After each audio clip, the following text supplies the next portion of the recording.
istri tidak wajib taat sama suami, tidak wajib nurut sama suami dalam hal akidah, dalam hal mahabbah kepada Nabi, cinta ke aulia as-salihin. Tapi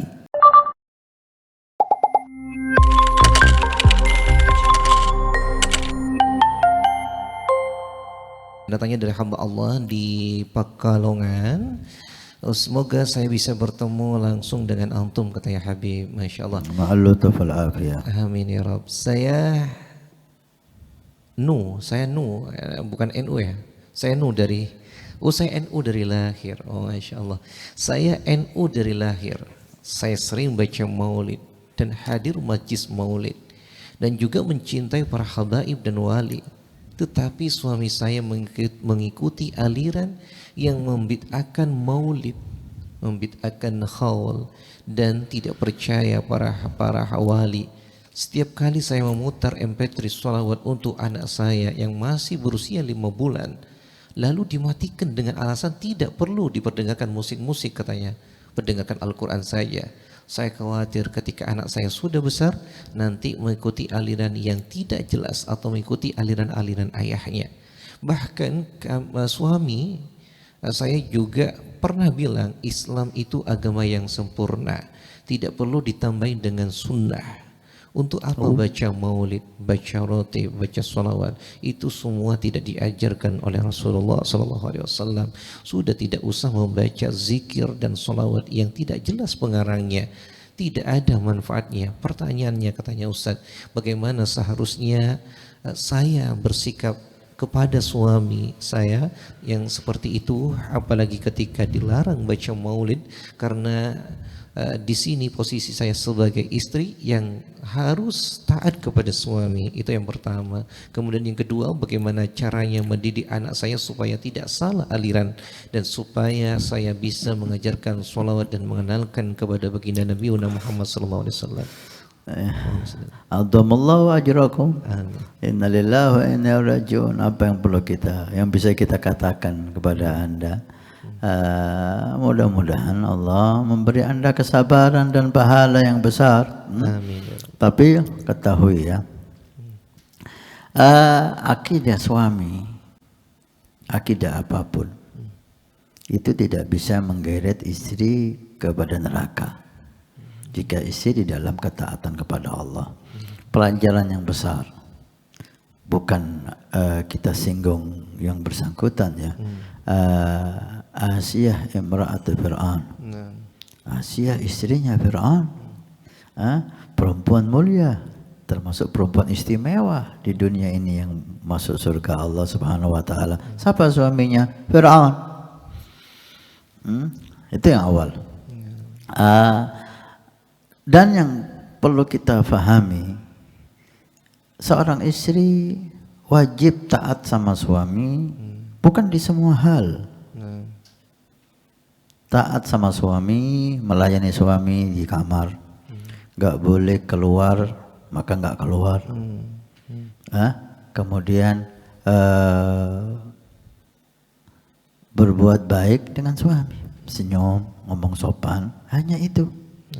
Tentang keyakinan, tentang akidah, tentang mahabbah kita kepada Nabi Aulia Salihin, suami tidak berhak ikut campur.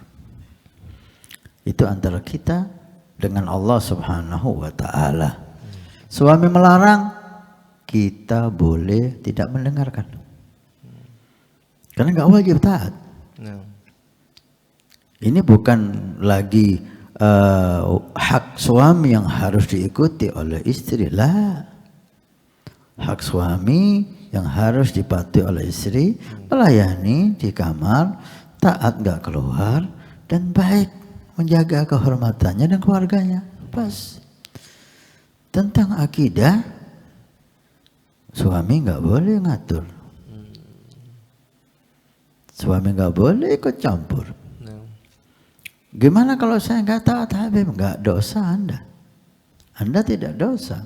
Seperti ini, si istri alhamdulillah dididik oleh keluarga Nahdlatul Ulama yang cinta maulid Nabi SAW, cinta aulia salihin. Hada ni'mah min Allah. Kemudian menikah dengan suami yang lain paham. Ini pertamanya ada kesalahan. Kenapa Anda terima dia menjadi calon suami Anda? Maka jangan Anda menerima calon suami kecuali sepaham dengan Anda supaya nggak timbul masalah di keluarga. Ahli bid'ah biar kawin sama ahli bid'ah. Ahli sunnah kawin sama ahli sunnah, gitu loh. Supaya nggak timbul masalah semacam ini. Biarkan ahli bid'ah perempuan juga banyak, biar mereka sama mereka dan kita sama kita, gitu. Karena keluarga ini nggak bisa tidak sepaham memimpin, mendidik anak dengan dua komando, yang satu ke barat, yang satu ke timur. Kasihan anaknya. Baik. Pembahasan tadi sudah kita jelaskan bahwa istri tidak wajib taat sama suami, tidak wajib nurut sama suami dalam hal akidah, dalam hal mahabbah kepada Nabi, cinta ke aulia as-salihin. Tapi untuk keharmonisan rumah tangga Anda, udah biarin suami Anda. Udah mau diapain? Musibah. Biarin. Gak mau cinta aulia, biarin. Gak mau maulid, biarin. Anda cintakan di hati. Gak perlu Anda tampakkan ke suami supaya gak timbul masalah. Maulid, Anda mau baca maulid, tunggu suami keluar. Suami keluar, Anda baca maulid. Saya nggak boleh Habib baca maulid sama suami. Tidak berhak dia ngelarang Anda baca maulid. Dan Anda tidak wajib taat sama dia dalam hal ini. Nggak boleh hadir majelis maulid, Anda wajib taat. Karena istri harus taat, tidak boleh keluar, nggak boleh keluar. Tapi Anda nggak keluar, Anda baca maulid di rumah, dia tidak berhak untuk melarang Anda, dan Anda nggak dosa melanggar larangannya dia dalam hal ini. Karena ini antara Anda dengan Allah Subhanahu wa Ta'ala, dia tidak boleh ikut campur dalam hal ini. Baik. Maka saya sarankan supaya nggak timbul masalah, jangan didebat dia. Jadikan seakan-akan Anda ikut dia. Udah. Nggak usah bahas maulid di hadapannya, nggak usah bahas aulia di hadapannya, cerita sahabat aja, cerita Rasulullah aja. Kalimat tadi yang perlu diperbaiki, Allah alam, itu kata-kata suami Anda atau kata-kata Anda yang salah.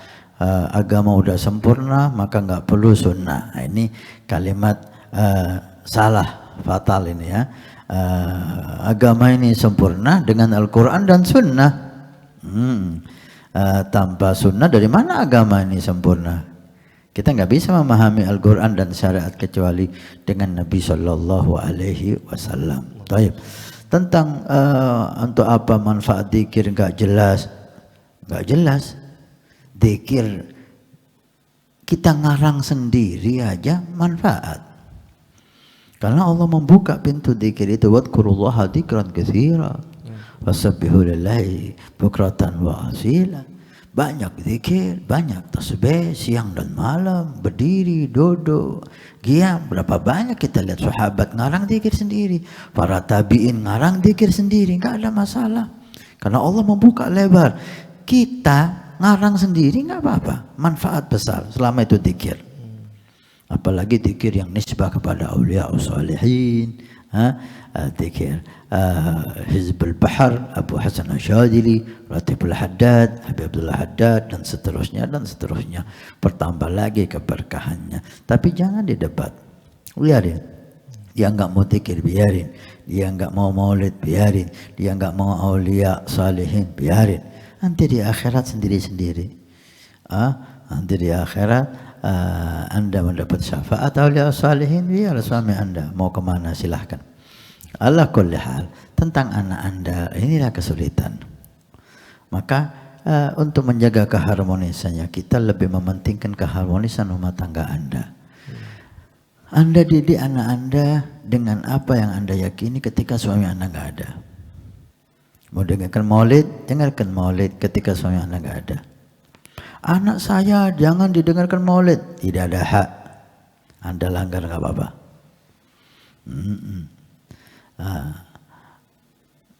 Ketika suami Anda ada, Anda dengarkan Quran. supaya tidak timbul masalah di keluarga Anda, supaya Anda hidup nyaman, tentram. Karena mau tidak mau ketika hal-hal berselisih suami dan istri, maka tidak ada kenyamanan dalam rumah tangga itu. Yang kasihan Anda dan anak Anda. Udah, ikutin aja seakan-akan Anda nurut sama dia, ikut akidahnya dia. Tapi ketika dia nggak ada, Anda bebas. Karena tidak wajib taat sama suami dalam hal ini.